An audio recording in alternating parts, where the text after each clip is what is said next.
सुंदरवन के जंगल में कालू कौवा और सुंदरी कवि रहा करते थे। कालू, तुम दिन भर घर में आराम करते रहते हो, कुछ काम नहीं करोगे तो हमारा घर कैसे चलेगा? कुछ ही दिन में मैं अंडा भी दे दूंगी।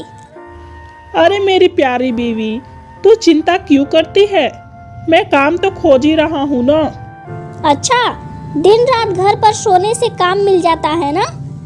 मैं देख रही हूँ आप दिन ब दिन आलसी होते जा रहे हो। अगर आज आप काम ढूंढने नहीं गए ना तो आप मेरा मरा हुआ मुंह देखोगे। नहीं नहीं सुंदरी, तुम ये कैसी बातें कर रही हो? तुम्हें तो पता है ना मैं तुमसे कितना प्यार करता हूँ। मैं तो तुम्हारे बिना जीने का सोच भी नहीं सकता। अगर आप सच में मुझसे प्यार करते हो और मुझे जिंदा देखना चाहते हो तो आप अभी तुरंत काम खोजने जाओ। ठीक है मेरी प्यारी बीवी, मैं अभी जाता हूँ। सुंदरी कवि के कहने पर कालू कौवा काम की तलाश में निकल जाता है। बहुत ढूंढने पर भी कालू को कोई काम नहीं मिलता। तभी कालू का दोस्त बंटी कबूतर मिलता है। अरे कालू, इतने दिन बाद दिखाई दे रहे हो, आजकल कहाँ रहते हो? कहीं नहीं बंटी भाई, आजकल तो घर पर ही रहता हूँ, कोई काम ही नहीं है मेरे पास। मैं सुबह से काम की तलाश में निकला हूँ लेकिन मुझे एक भी काम नहीं मिला। कालू, तुम एक काम करो, तुम्हारे पास तो एक छोटा सा कमरा है ना, मेरे पास भी कोई काम नहीं है। मैं भी कई समय से बेरोजगार ही घूम रहा हूँ, क्यों ना हम दोनों मिलकर एक बेकरी चलाएं। जितने पैसे होंगे दोनों आधा आधा बांट लेंगे। कालू कौवा को बंटी का सुझाव अच्छा लगता है। दोनों मिलकर एक अच्छी सी बेकरी खोल लेते हैं। कुछ दिन तो सब ठीक चलता है, अच्छी कमाई भी होने लगती है। तभी कालू के मन में लालच आ जाता है।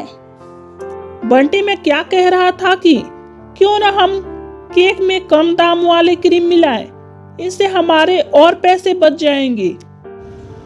नहीं नहीं कालू भाई, आप ये कैसी बातें कर रहे हो?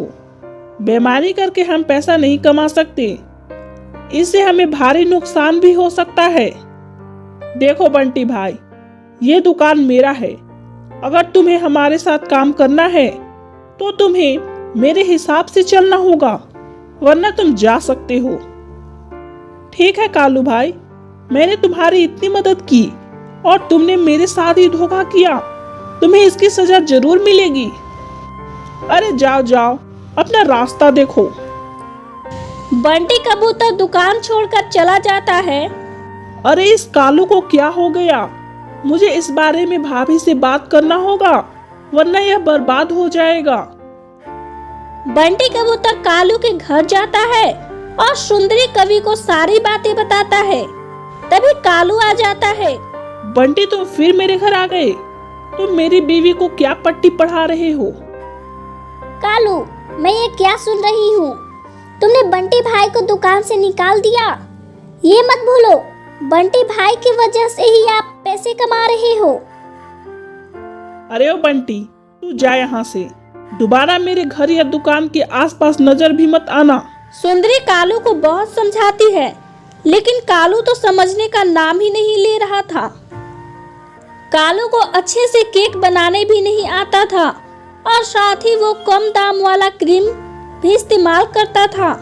धीरे धीरे कालू कौवा के दुकान में ग्राहक आने बंद हो गए। सुंदरी, मैं लुट गया, मैं बर्बाद हो गया, मुझसे बहुत बड़ी भूल हो गई। मैं लालच में आ गया था, अब मैं क्या करूं? मैंने तो आपको पहले ही समझाया था, लेकिन आपने मेरी एक नहीं सुनी। अब भुग दो। मैं जा रही हूँ अपने मायके, मुझे आपके साथ नहीं रहना। तो देखा दोस्तों आपने, कालू ने लालच किया और उसे उसका फल मिल गया। इसलिए हमें कभी भी लालच नहीं करना चाहिए और दूसरों के साथ धोखा भी नहीं करना चाहिए।